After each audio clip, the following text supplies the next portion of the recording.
Hey, I'm Laura Whitmore. So staying fit and healthy and looking your best seems to be getting more and more complicated. I'm going to try 3 health and beauty secrets to see if looking and feeling your best really has to be that complicated. Smoothies are ever popular, but they're not always a shortcut to a healthy diet. And the only way you know really what's in them is if you make them yourself. So today, I'm going to have a go at making the ultimate smoothie. Wish me luck.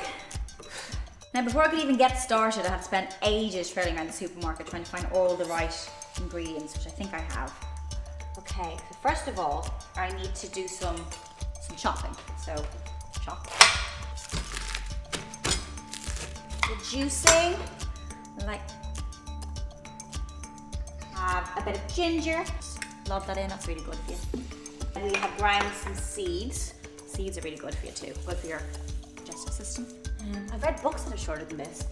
Ooh, spicy. Fresh basil, we've got some mint. More of this. 1, 2, 3, 4, 5, 6, 7, 8, 9, 10. Yeah, that's fine.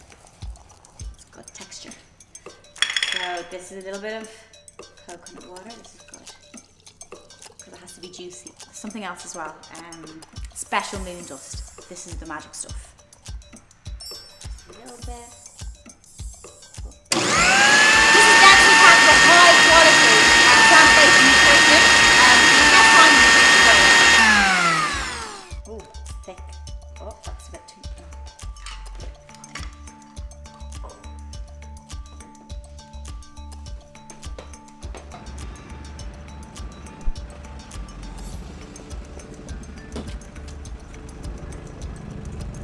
After all of that effort, I have made a smoothie that's full of fibre, energizing plant protein, healthy fats and antioxidants.